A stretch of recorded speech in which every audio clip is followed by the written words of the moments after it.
Yeah, Bairanpally Telangana సాయుధ పోరాటం బ్యాక్డ్రాప్లో ఆ ఊరు బేస్ చేసుకొని సినిమా కదా. సో మీరు కూడా వెళ్ళి అక్కడ ప్రజలను కూడా కలిశారు కదా. అవునండి. సో వాళ్ళ రియాక్షన్ అవన్నీ మీరు ప్రత్యక్షంగా చూసున్నాళ్ళు. యా సో ఏంటి మీకు వాళ్ళ రెస్పాన్స్లో మీకు నచ్చింది ఏంటి అసలు? బేసిక్గా మేము అనుకోకుండా బైరాన్పల్లికి వెళ్ళామండి. నేను ఇప్పటివరకు వెళ్ళలేదు.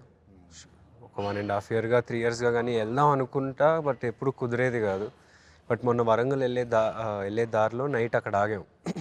జస్ట్ బుర్జు చూద్దాం ఏంటిది అని, 2 ఫోటోలు తీసుకుందాం గుర్తుగా అని వెళ్తే అక్కడ కొంతమంది బాయ్స్ 10 o'clock అట్లా వెళ్ళాం.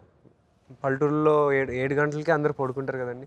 బట్ మేము 9:30 అలా వెళ్ళినప్పుడు కొంతమంది ఒక 15 మంది అనుకుంటా బాయ్స్, బైరాన్పల్లి అండ్ ఆ ఊరు చుట్టూ ఉన్న విలేజ్లో వాళ్ళు వాళ్ళు మేము వచ్చామని అక్కడ తెలిసి బుర్జ్ దగ్గరికి వచ్చి మొత్తం ఇంకా వాళ్ళు చాలా హ్యాపీగా ఫీల్ అయ్యారు. అండ్ వాళ్ళు ట్రైలర్ అందరికీ షేర్ కొట్టేశారంట అప్పుడు.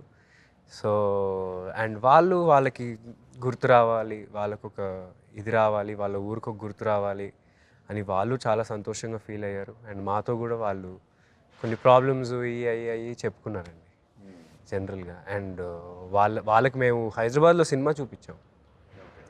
వాళ్ళకి బస్సులు వేసి వాళ్ళందరినీ ఇక్కడికి పిలిపించి వాళ్ళతోనే సెలబ్రేట్ చేసుకుందాం, ఎందుకంటే వాళ్ళ ఊరిని మేము లిటరలీ మా స్టోరీ కోసం తీసుకున్నాం కాబట్టి మేము ఏదో ఒకటి తిరిగియాలి కదా.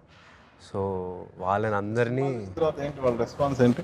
లేదండి, అందరూ కొంతమంది అయితే నాకు తెలిసి హేట్ చేశారు. కొంతమంది ఆడవాళ్ళు కొంతమంది, ఎందుకంటే మనం ఎక్కువ డిస్కస్ చేయని మ్యాటర్ బైరాన్పల్లిలో జరిగిన ఆ ఇన్సిడెంట్ మనం ఎప్పుడు డిస్కస్ చేయము. మేము అది చాలామందికి చెప్పడం అనేది నిజంగా వాళ్ళు చాలా హ్యాపీగా ఫీల్ అయిపోయారు. అరే మా ఊరి గురించి ఎవరో ఒకరు మాట్లాడుతున్నారు కదా ఇన్ని రోజుల తర్వాత అనేది వాళ్ళు నిజంగా చాలా బలంగా పెట్టేసుకున్నారు. అండ్ బాయ్స్ అక్కడ సర్పంచ్ గారు వీళ్ళందరూ కూడా వచ్చి చాలా బాగా మాట్లాడారు. పర్టికులర్ ఈ వెహికల్, అవునండి. ఈ వెహికల్ డ్రైవింగ్ కూడా చాలా కష్టం కదా. అండి, అది బేసిక్గా 2 తయారు చేశారు ఇట్లాంటిది. ఒకటి స్టంట్ కోసం, ఒకటి లోపల ఇంటీరియర్లో ఏమైనా షూట్ చేయడం కోసం. ఇది మా సినిమాలో దీనివల్లనే మేము ఆ ఊరిలో ఆగిపోతాం. అవును, దీనివల్లనే ఊరిలో ఆగిపోతాం. అండ్ కార్కి కూడా చాలా స్టోరీ ఉంది సినిమాలో. కార్స్ కానివ్వండి, గన్స్కి కానివ్వండి, ఫుట్బాల్కి కానివ్వండి, వస్తువులకు కూడా ఒక స్టోరీ రాశారు మా డైరెక్టర్ గారు అని చెప్పుకోవాలి. ఫుట్బాల్ నేర్చుకున్నారా ఈ సినిమా కోసం ఏమన్నా? ఈ సినిమా కోసం కాదండి, నాకు స్కూల్ నుంచే ఫుట్బాల్ కొంచెం అవగాహన ఉంది.